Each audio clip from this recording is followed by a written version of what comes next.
Bharatiya Janata party के राज में Ahmedabad municipal corporation में यदि सबसे बड़ा भ्रष्टाचार हुआ हो तो वो हाटकेश्वर ब्रिज का भ्रष्टाचार हुआ। 2017 में 42 करोड़ की लागत से बनाए हुए ब्रिज को सिर्फ 5 साल में यानी कि 2022 में भ्रष्टाचार के रूप में संपूर्ण जनता के लिए बंद कर देना पड़ा। लेकिन फिर भी भारतीय जनता पार्टी इतने वर्ष तक कुछ नहीं कर पाई। 2 वर्ष हो चुके, अभी तक हाटकेश्वर ब्रिज का कोई निकाल नहीं आया, कोई सॉल्यूशन नहीं आया। 2 महीने पहले भारतीय जनता पार्टी के ओहदेदारों ने मीडिया के सामने आकर बड़े बड़े वादे किए गए कि हाटकेश्वर ब्रिज को तोड़ के नया बनाने में 52 करोड़ रुपए का खर्च किया जाएगा और यह सारा खर्च कॉन्ट्रैक्टर के द्वारा वसूला जाएगा।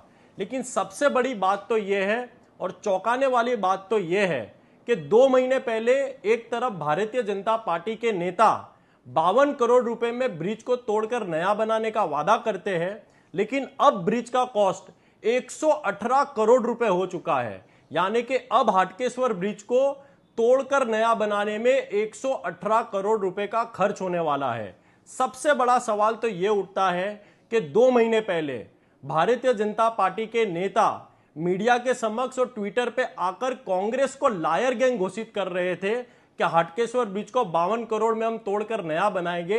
लेकिन सबसे बड़ा सवाल तो यह उठता है कि 2 महीने में ही वो रकम अब 118 करोड़ हो गई है। यानी कि सबसे बड़ी लायर गैंग यहां पर भारतीय जनता पार्टी साबित होती है। और कांग्रेस पार्टी का यह सवाल है कि एक तरफ इतना बड़ा भ्रष्टाचार होता हो, उसके बाद भी भारतीय जनता पार्टी और अहमदाबाद म्युनिसिपल कॉरपोरेशन के अधिकारी हाटकेश्वर ब्रिज को तोड़ के नया बनाने में इतना कंफ्यूजन में क्यों है। आज हाटकेश्वर ब्रिज के कारण वहां की स्थानीय जनता और अहमदाबाद शहर की जनता लगातार ट्रैफिक से परेशान होती जा रही है, लेकिन उसका कोई निकाल नहीं हो रहा है। कांग्रेस पार्टी यह समझती है कि हाटकेश्वर ब्रिज के मामले में 5 साल से भारतीय जनता पार्टी कहीं ना कहीं अहमदाबाद शहर की जनता को गुमराह करने का कार्य कर रही है।